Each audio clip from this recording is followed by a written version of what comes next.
You did talk about your career choice. So can you elaborate a bit on that? My career choice, I arrived at that after I finished school and joined college. And yet when I was leaving school, at that time, because of my background, which I've described in the book also in the army, I was quite keen to join the army. But the headmaster advised my father that who went to see him to ask his advice, that perhaps a career in service would suit me better. Now, public service, because of my background, because of my upbringing, was always a preferred choice for me.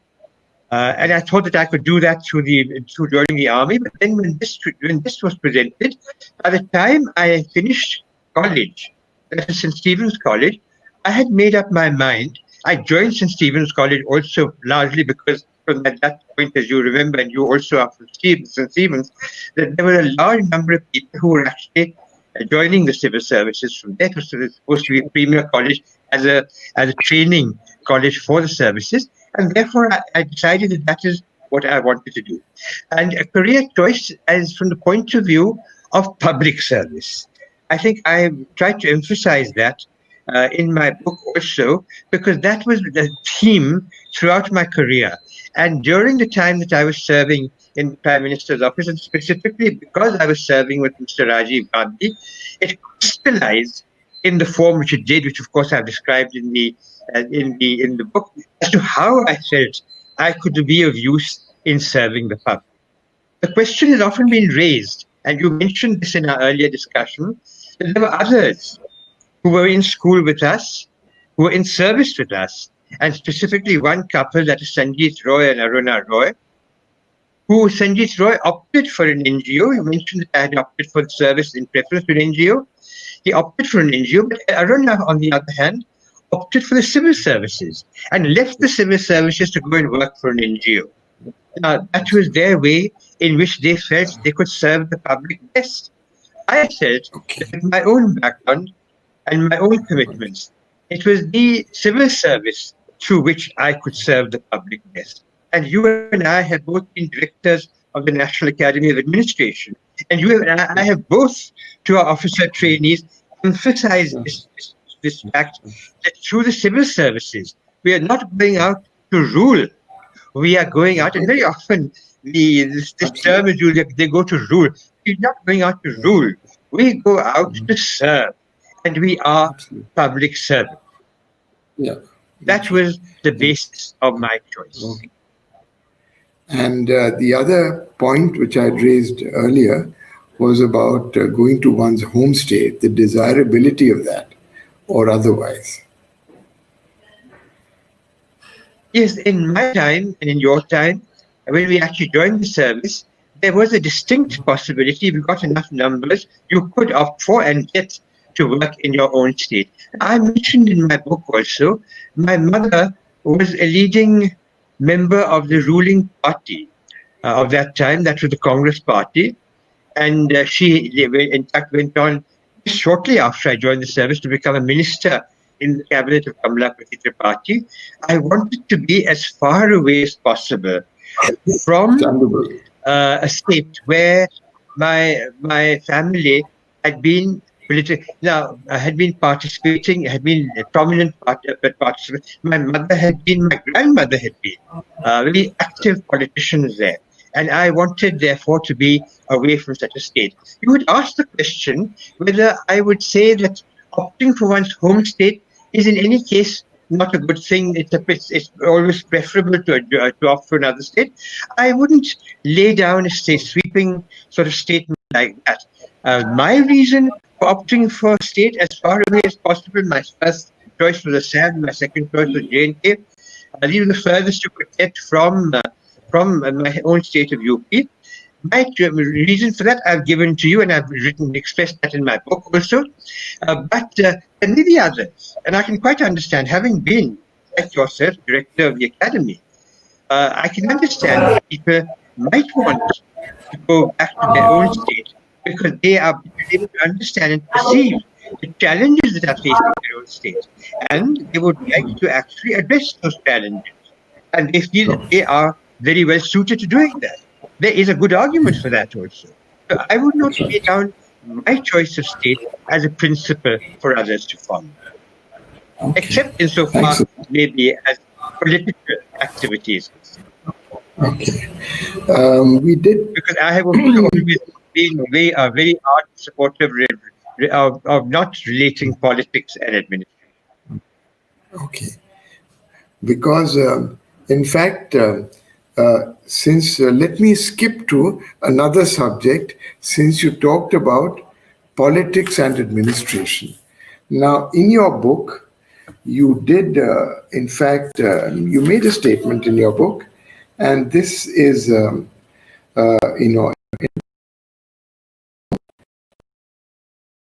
you said that the incubus that was a legacy of Britain's colonial paternalism. Now, here you probably, you did refer to a certain amount of a certain, paternalism.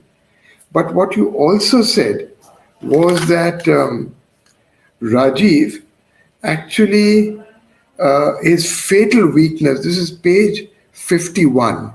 Intrusion of politics in administration.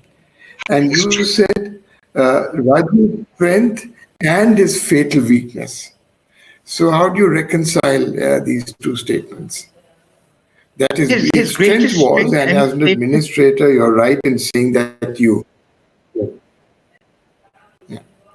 Did it undermine his position as Prime Minister? Well, no. The point was that so far as he was concerned, he was a political novice. He had been given some political training, which I've mentioned throughout the book. He had very little, even interest in politics, except to the extent that he always was keen to serve his mother. And I mentioned the incident of his coming away from England and with some friends, they were planning to drive back, and he came back because he felt that he had to come and help his mother. Now, that his family commitment to his mother was on one side, but political manipulation, he was and political political adjustments and things, he found it very difficult. But the other statement you said that his greatest strength and his greatest weakness is a characteristic that I shared with him. That was that he was extremely trusting. And in politics, yes, he was. I don't think that you can be completely trusting. I would consider also that to have been also in his character, his greatest strength. But I have always held, when people have told me that you are terribly trusting, I've always held that in me is a strength that I am not willing to abandon. I would prefer that my trust was abused and actually give up trusting. I think that is why, and in this, I think it comes out, why was it his greatest weakness? Because ultimately, in the last chapter, when I discuss, where the chapter is headed Lakshadweep, where I discuss steps leading to what ultimately led to his assassination, and the fact that he was also warned by colleagues. I mentioned those colleagues, was one, and others there were others who felt he was much too trusting of the LTTE leader. But he felt that no, he has given me his word. And I quoted him as that also. Now, therefore, I myself would feel that if you are sacrificed, if you sacrifice yourself to this concept, to the idea of trust, then I think it is a great sacrifice. I'll pick up from the point that you mentioned about the LTTE. Now, the general belief is, many people believe that the Sri Lankan president Jayawardene, he was also called the old fox, if I remember right. And he said, that our prime minister was quite naive and was taken for a ride. and sent the IPKF. Could there be an element of truth in this? Well, I have discussed the question, the venture of the IPKF in considerable detail. It was, in my view, a tragic blunder. What led to it was not only the question of the old fox. What led to it also was assurance that, well, if the IPKF went there, they would control the situation immediately. And who gave that assurance and on what basis, I've discussed in considerable detail in the book. But also because of the fact that what the LTTE leadership was interested in was separatism. It wanted a divorce from Sri Lankan state. It did not want to strengthen the Sri Lankan state. And Rajiv, like in all his policies in India, all his policies were designed to strengthening the state, to strengthening cohesion. No, that's right. Now that was in fact the basic conflict of interest, which ultimately led to the failure of the IPKF. The others were all strategic and tactical mistakes or errors or successes. But basically, this was what went wrong. And I've discussed that in considerable detail and also pointed out how what the Prime Minister, as I said, in trust, was repeatedly confiding to those people who were the delegates coming from the LTTE to talk to him. He was actually arguing with them that he was wanting to strengthen the Sri Lankan state, and in fact, when they therefore conveyed that back to their leader, it was taken in the completely opposite direction. Then the leadership decided that they could not work with Rajiv. Okay, that's true. Of course, we made tactical mistakes. It's alleged that we also helped train the LTTE. You don't have to answer this, but there's an allegation that our army had trained the LTTE. I think that it is wise to actually take into account these feelings. But the LTTE trained, and as I mentioned to you, this is from the time of Mrs. Gandhi, and I think I mentioned that also in the book. But the point is that the training of the LTTE was done not to break up. It was not like it was not to break up Sri Lanka. It was to help them fight for their rights as Sri Lankan citizens. And there was also, and this has been mentioned by Mr. Dixit, that the LTTE cadres were also being trained in Israel.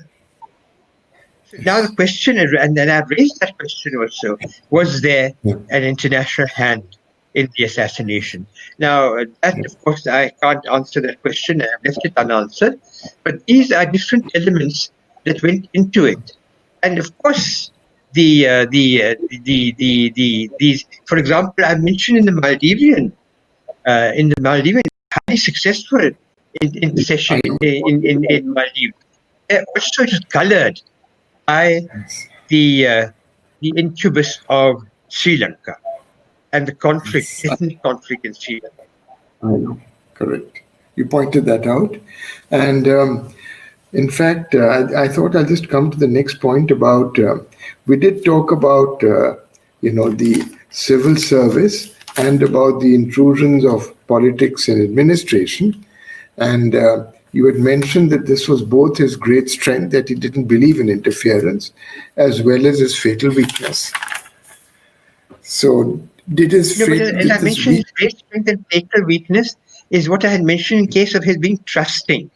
But yes. I have mentioned the fact that his not necessarily his not wanting politics to enter administration, his naivety in terms of politics is what I have found as a weakness. He was, his mother was politically highly astute. His brother was politically highly astute. But unfortunately, Rajiv was not, and therefore in playing politics, and I think this comes out in various examples of Babari, Masjid, and so on and so forth, that this naivety unnecessarily caused him a lot of difficulty. The other thing, of course, again, talking about naivety and the fact that Mrs. Gandhi was herself much more mature, she did have a share of mistakes. And I refer to Sanjarnail Singh Bhindranwale. Now, it's been alleged that it was a question of Punjab's politics to cut the Akalis down to size. People blame our former president, Gyaniji. Others blame Mr. Darbara Singh. Others blame the Prime Minister. But was Bhindranwale ever given the impression that he could carry on his activities, social activities, if you'd like to call them?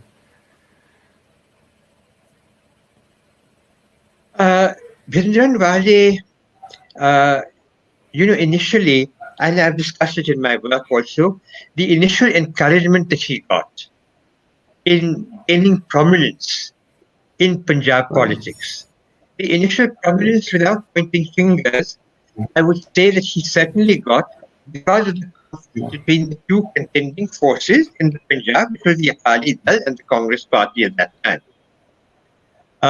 Then there was the Anandpur Sahib resolution, which at the time which it came out was not at all considered highly controversial at all. It was not even noticed. Later on, it became kind of manifesto of Bhindranwale.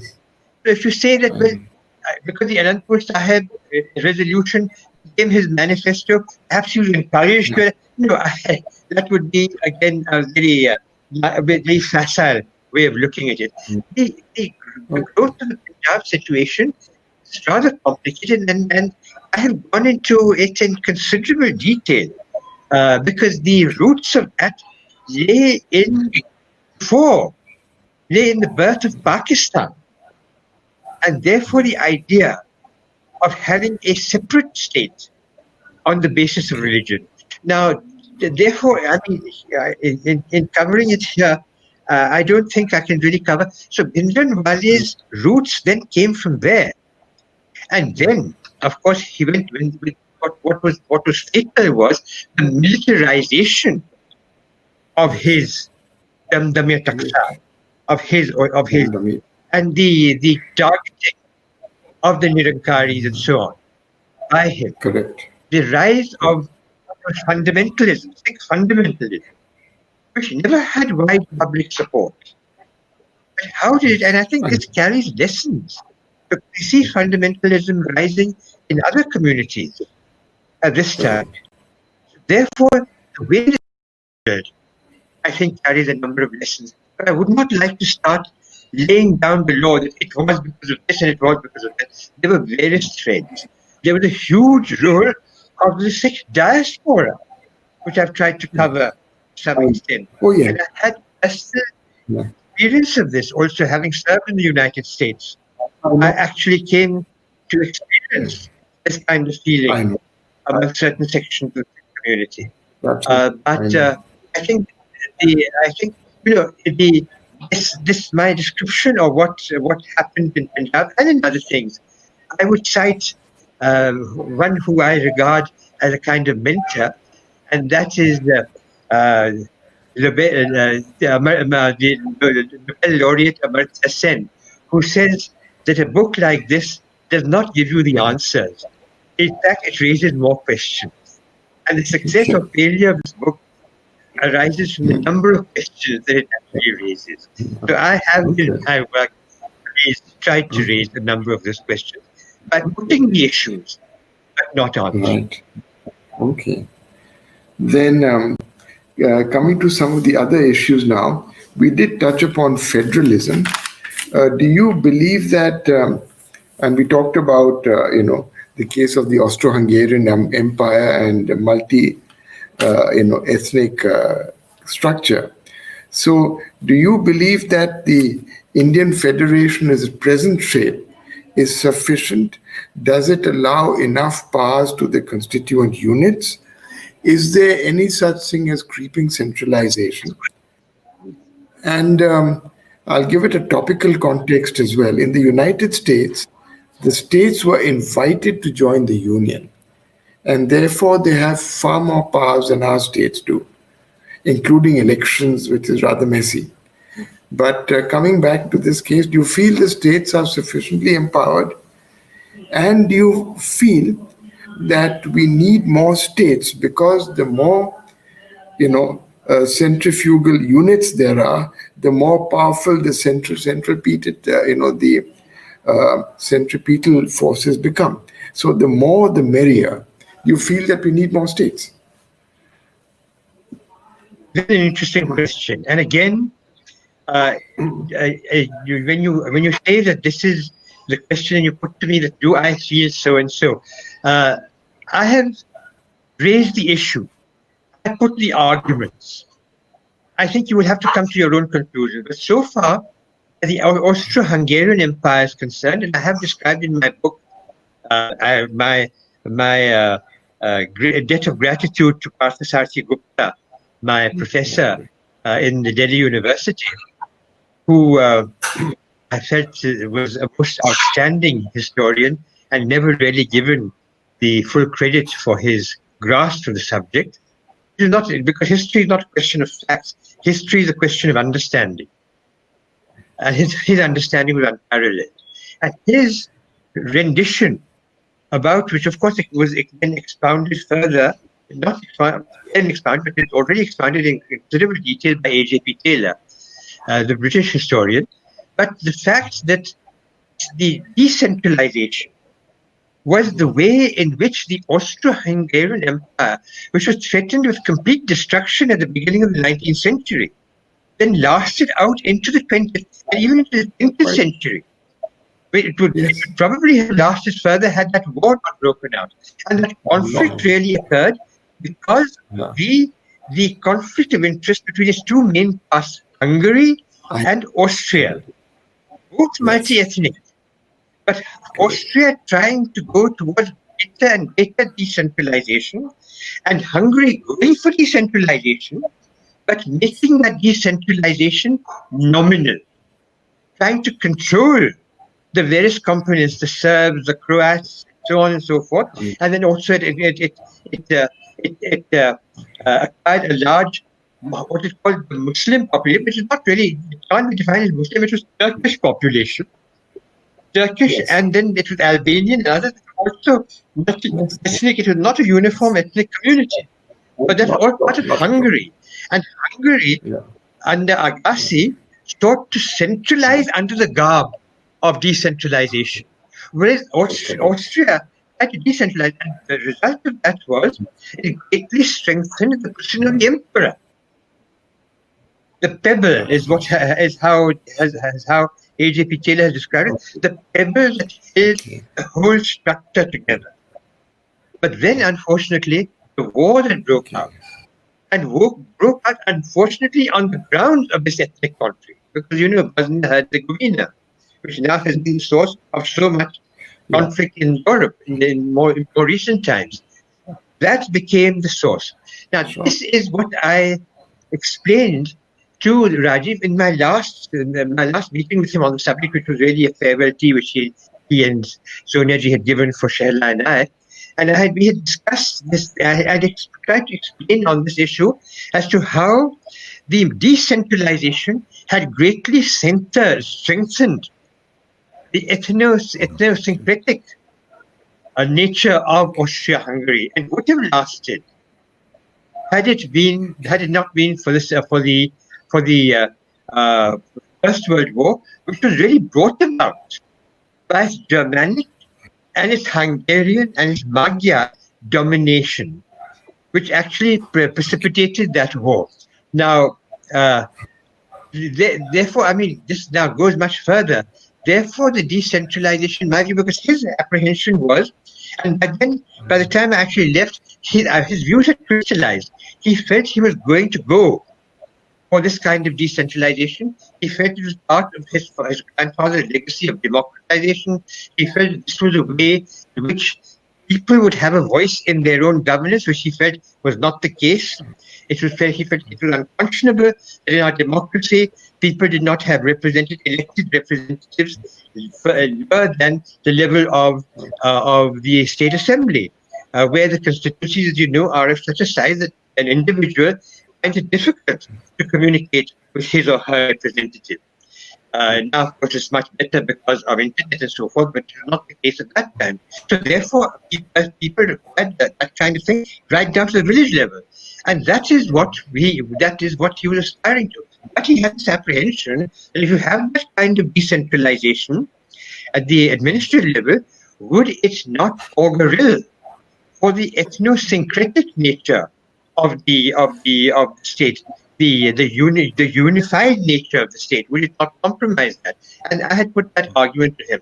Now, I have also put the argument in my work that the way Panchayati Raj has actually evolved is not the way in which he had actually visualized it. As you know, 73rd and 74th Amendments did not come in Rajiv's own time.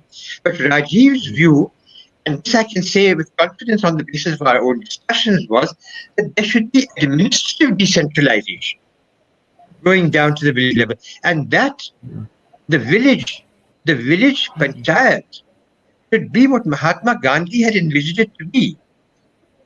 A unit of self-government, which is what it is described as even in the Constitution.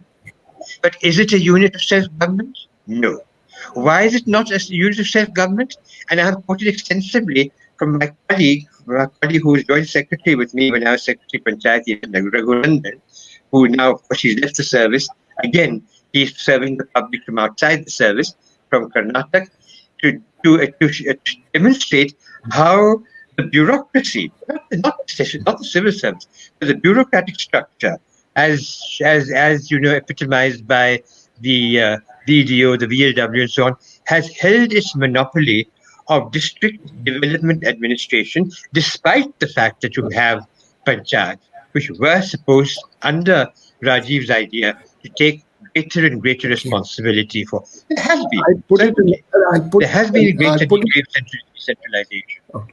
I'll put it another way to you. We're looking at 8 o'clock. We have time till 8 o'clock. That's also your Vanika's time limit, as we started at 7:20. Let me put it to you another way. Yes. Panchayati Raj, as envisaged in the 73rd and 74th Amendment, is a very noble but somewhat romantic and unrealistic concept. The civil service, of course, could have been instrumental in rendering it infructuous, but more than that are the state governments. Put very simply, I put it this way: federal governments don't like strong states. States don't like Zilla Panchayats. Zilla Panchayats don't like block panchayats. Block panchayats don't like gram panchayats. No one is willing to share power willingly. Now, in such a situation, at each stage, sabotage is to be expected. In the case of the states, you have the MLAs, and many chief ministers depend on the MLAs. So the MLAs derive their power without any responsibility. As a result of that, some of them have been indulging in rent extraction, others enjoy the power, and they would rather die than share this with Zilla Panchayat Adhyaksh or members of the Zilla Panchayat, let alone the others. Strategies have varied. Chief ministers who've introduced Panchayati Raj found that their work was undone by their successors. Balwantrai Mehta's work was undone by Chimanbai. Hegde and Nazir Saab's initiative was done away with by Bangarappa. Yashwant Rao's Chavan's initiative was done away by Vasant-Dada Patil and Sharad Pawar. And Mr. Digvijay Singh Mark I's work was undone by Mr. Digvijay Singh Mark II. So what happens is that the norm normally, no one really, we pay lip service to this. Would you agree with this hypothesis? And that Mani Shankar Raya is a nobleman, like Don Quixote charging at windmills. Mani Shankar Iyer is a nobleman. That's apart from this issue. And of course, I've discussed Mani Shankar Iyer considerably in my book and the contribution that he made, and during the time when he was serving as joint secretary. But the point that you make is actually correct. That is the reason. When you say that the Balwant Rai Mehta committee would refers to so on and so forth. The point was to prevent that kind of thing is why Rajiv had decided that it must become a constitutional amendment. It must be part of the That's constitution. It cannot be reversed by anyone. In that, therefore, there's a schedule which lays down the powers of the panchayat. But that schedule is only recommendatory. So it puts the ball back into the court of the state government. It was not meant to be. When I was telling you Rajiv's concept was not it was not meant to be. It was supposed to be that the panchayat would have constitutional powers. Yes. And that, therefore, you see, and that was my argument. That was my argument in arguing the Austro-Hungarian Empire also, and the argument that you're saying that the center is rented by the state government, the state government is rented by the bloc. But then, how was Franz Joseph the pebble? Because the pebble was held together because down to the local level, the appeal was then the center. The appeal was the center. So the center strengthened the grassroots and stand up to pressures from the bloc and from the state. Now, the interesting thing here is that as Secretary Panchayati Raj, and when you're talking of money, who was my minister, we worked towards, strengthening the panchayats by giving them this financial autonomy, whereby for all these huge funds, and that huge funds now go to the panchayats and are transferred to them directly for use in the poverty alleviation programs and the rural employment programs. But the intention was the independence of the panchayats to be maintained. But unfortunately, the administrative structure is such that the panchayats are not independent. The panchayats depend on, and even at the level of the panchayats, who is the person who decides on what works are to be undertaken, which scheme is to be invested in? The block development officer. And as you know, and as I have discussed in my book, there was a move to abolish the community development structure, which was set up subsequent to the Balwant Rai Mehta Commission. And Singhvi report, A.M. Singhvi, Mr. Singhvi had also argued, A.M. Singhvi had argued in his report that unfortunately the local administration has shoehorned the panchayats. But again, that has happened because this was kept optional, and the panchayats have been deprived of funds, finances, and functions. They have not been given these, so they have been unable to become the kind of administrative structure which had been actually envisaged. And I can say this with confidence as to what he had envisaged, because even before Mani had started working on Panchayati Raj, I was the one who was there at the very formative stage of conceptualizing what this is to be. And then, of course, as I mentioned, I left in 87, and I had made the specific request because Mani had asked me to Rajiv at the Habsburg Empire Tea Party, that if you agree, sir, after I leave, Mani will take over. And otherwise, Mani was foreign service and information. He wasn't really to do with rural development, which was the department who was handling Panchayati Raj. But he was given this responsibility, and he then carried it to its logical conclusion. Okay. Then couple of other things. You did talk about Ayodhya and the Babari Masjid. Now that, of course, the current legal developments have changed this, and the temple will come up. I had a limited question on this. When I went to Ayodhya, I visited the place, I think, in 1996. And that time, it was, I think, October, just before I left the academy, and I'd been nominated to the Minorities Commission as secretary. And when I went to the archaeological museum over there, I noticed that apart from certain, Hindu idols, I noticed early Buddhist idols as well. In fact, early Buddhist carvings where the Buddha is conveyed through symbols, whether a Bodhi tree or things like that. So people do, it was put to me that maybe there was a Buddhist vihara, and I've seen it for myself, below the old temple. And maybe below the Buddhist vihara was probably an ancient Hindu temple. So it becomes fashionable in such cases to knock off the previous one. Now, we have two examples in the world. you did talk about two religious structures side by side coexistence.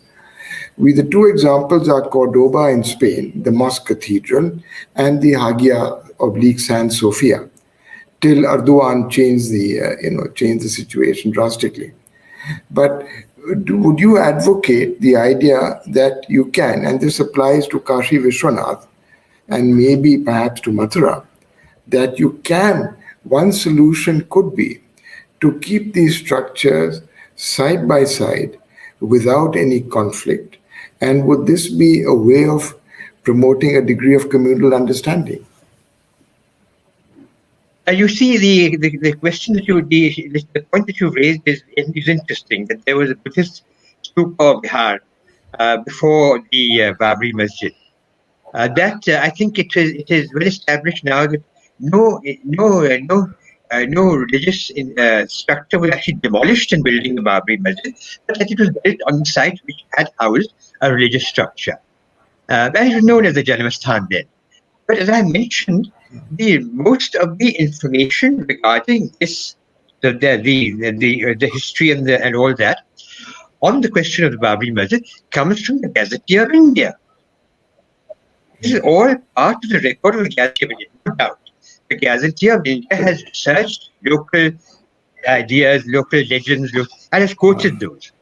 But there is no authentic source, not even a moral source.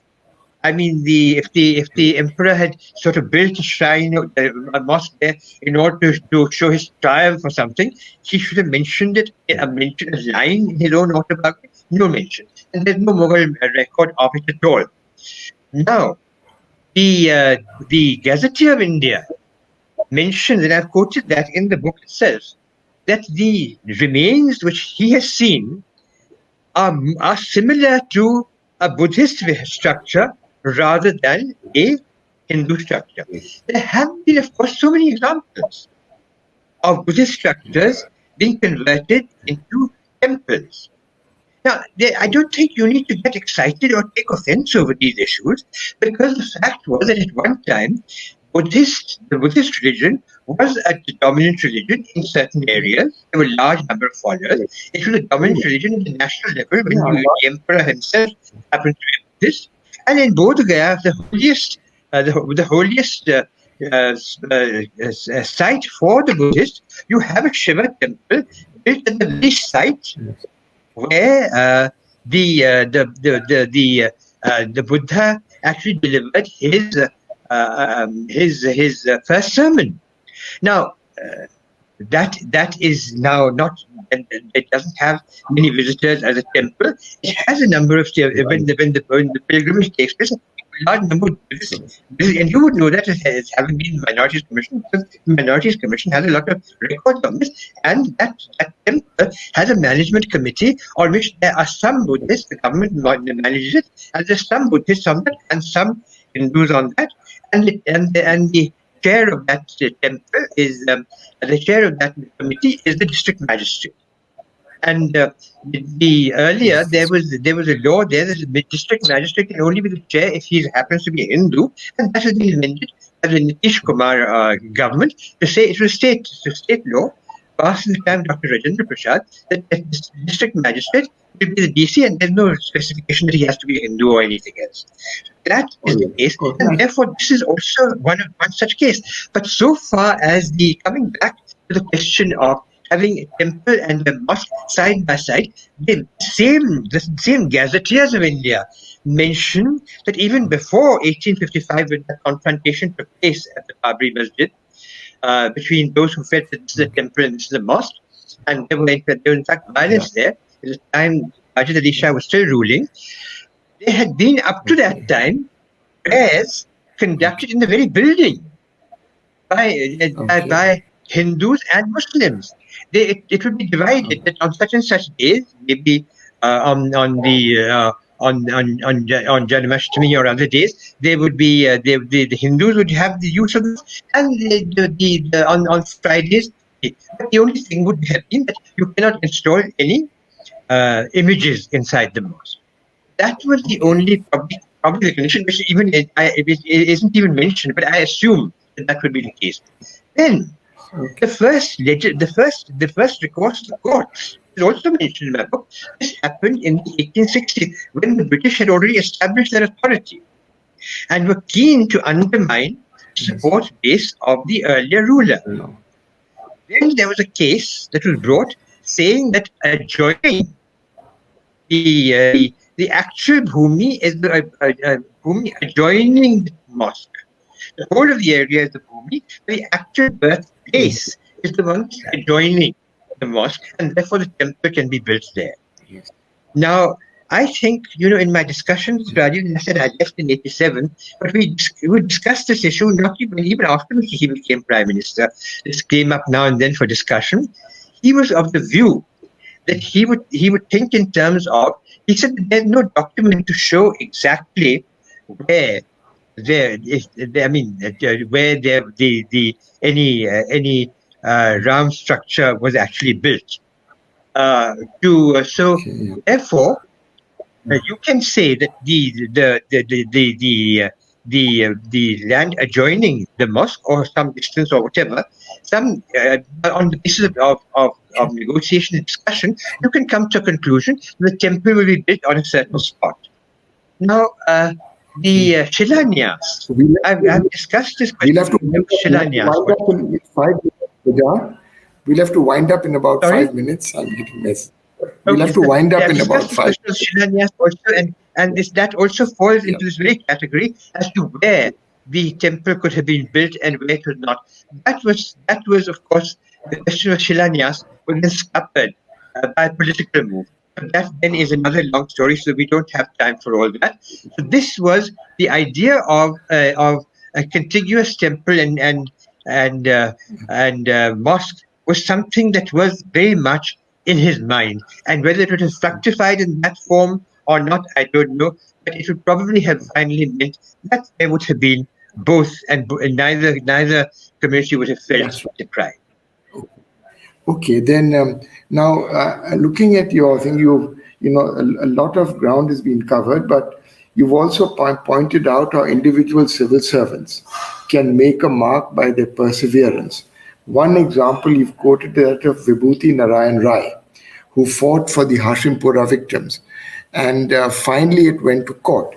Would you say that a civil servant also needs the quality of perseverance as well, given everything else? Would he be an example of that? Yes, you see, as civil service, I myself have not been a great advocate of the idea of an elite civil service. But at the same time, simultaneously, I do believe that the form of civil service that we have in India gives to the individual the opportunity that no other profession gives. If you wish to use it. Now, you may not wish to use it, or you may wish to use it in a manner other than public service. It also gives you that opportunity. But the point is that if you wish to serve the public, I do believe that there is no other profession other than public service which gives you that extent of opportunity. And I think you yourself will also agree with me, because you and I have shared these aspirations in our career. But therefore, but also, yes, it therefore also requires perseverance. Governments come, governments go. I was friends with Rajiv. I was able to do things with Rajiv that I may not have been able to do, and I particularly mentioned Rakshadeep and that I may not have been able to do had I not been friends with him. But then, that is neither here nor there.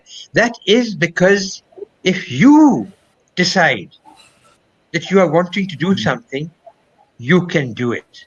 A civil servant can do it. But yes, you have to endeavor to do it. You have to take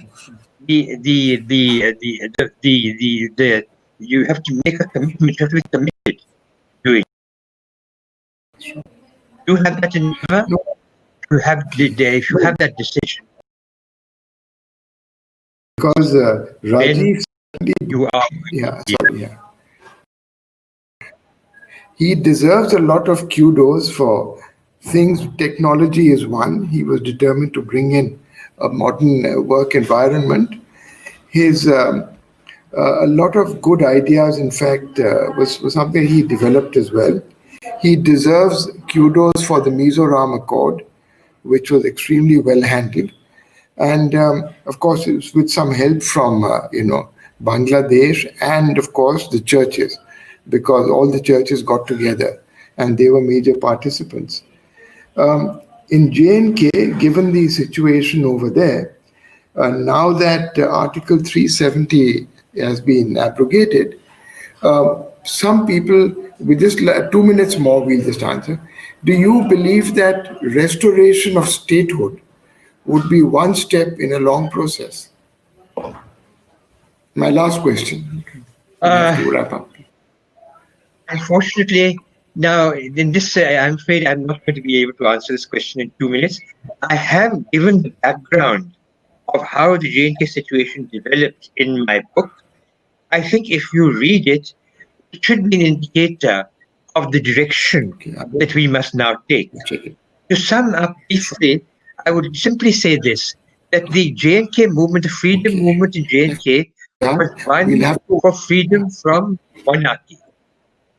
And therefore, it was a question of freedom from dictatorship. Therefore, the full freedom of a democracy is what J&K needs. Right. Thank you, Wajahat. We'll have to wind up now, but I'll reread the book and other parts of it as well, and we'll be in touch with you. So thanks ever so much for a free and frank discussion, and thanks to our friends in the academy as well. Absolutely. So thank you all. Yes, we are winding up. So that's it. Thanks. Thank you, sir. Thank you, Bessie. It's been a pleasure talking to you as always. Likewise, yeah. Thanks. And thank you to all.